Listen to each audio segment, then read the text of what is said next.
Rencana pemerintah segera mengeksekusi terpidana mati narkoba memancing friksi antar negara. Pemerintah Australia mengungkit bantuan tsunami untuk Indonesia, sementara Dubes Indonesia untuk Brazil tidak diterima di negeri Samba.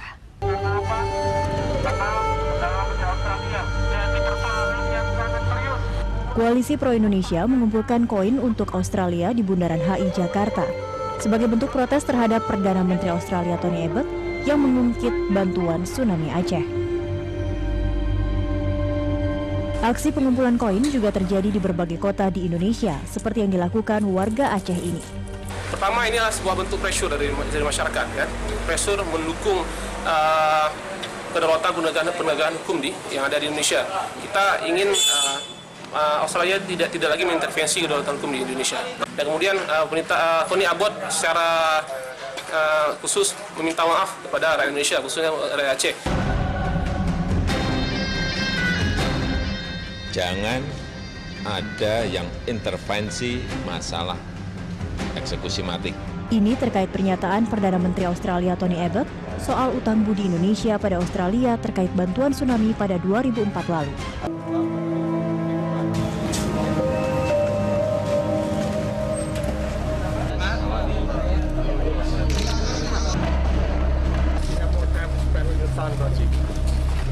Penegakan hukum ini bukan berlawanan atau bukan karena ketidaksukaan kita terhadap satu negara. Misalnya, this is not against a country. Saya selalu menyampaikan begitu.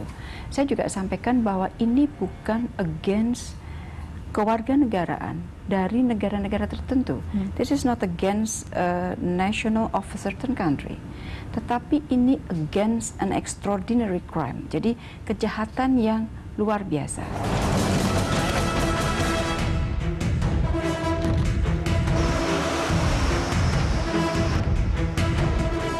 Well, we will be making our displeasure known. We will be letting Indonesia know in absolutely unambiguous terms that we feel grievously let down. Akhir Februari, Perdana Menteri Tony Abbott kembali menelpon Presiden Joko Widodo untuk memohon pembatalan eksekusi terhadap dua Bali 9, Andrew Chan dan Myuran Sukumaran. Would help the case of these two young Australians if I was to start ventilating in public the contents of the conversation.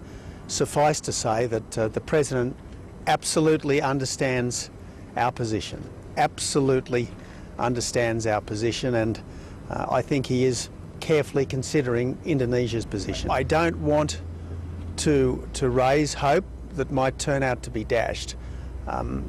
I don't want to reflect on Indonesia or my friend President Joko Widodo.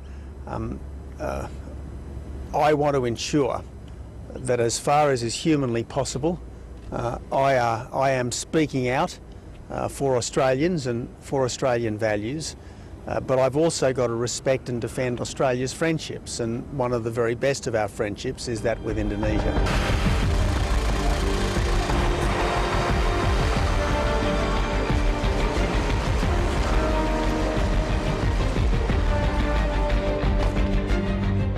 Eksekusi hukuman mati di Indonesia atas dua warga negara Australia di Indonesia ini itu sudah jadi barang politik di Australia karena Abbott ini pemerintahan yang berjalan 17 bulan terakhir itu popularitasnya menurun drastis. Jangan lakukan pelaksanaan hukuman mati ketika di Australia itu sedang ada masalah politik.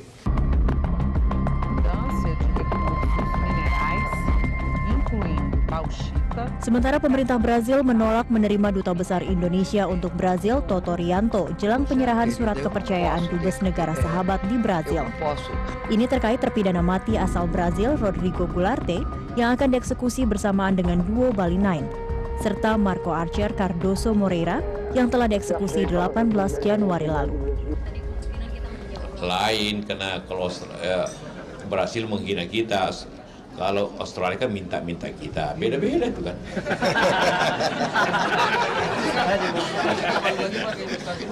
Dah, hubungan kita dengan Brasil lebih banyak kita beli dari Brasil daripada kita jual ke Brasil.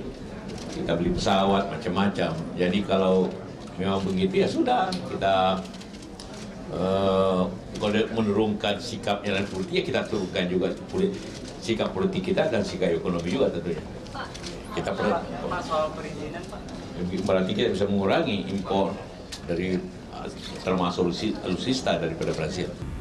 Dengan arahan dari Presiden tentunya, kita langsung menelpon duta besar kita di Brasilia. Saya sampaikan, duta besar, Pak Dubes, sekarang juga Bapak meninggalkan Brasilia. Yang kedua, kita memanggil duta besar Brasil yang ada di Jakarta hari Jumat hampir tengah malam pukul 22.15 dan kita sampaikan protes keras kepada duta besar Brasil yang ada di Jakarta, dan pada saat yang sama kita sampaikan nota protes kita kepada mereka memprotes tindakan yang diberlakukan kepada duta besar kita. Kedaulatan hukum kita. Because he was afraid to get out from the prison to go to hospital. Punya ajas kedaulatan ketika hakim-hakim menjatuhkan hukuman mati karena mereka akan merusak anak-anak bangsa sekian, ya, ratus orang, tiap hari 40-50 orang, ya kata Jokowi dan kata BNN juga sekian puluh yang meninggal, dan hakim menjatuhkan sejerinya BNN dan pihak kepolisian. Nah, dihukum. Nah, sekarang menyangkut orang warga negara asing. Nah, warga negara asing sekarang mengutuk. Loh, sekarang apa yang dikutuk? Ya kenapa membiarkan warga negaranya merusak negara kami?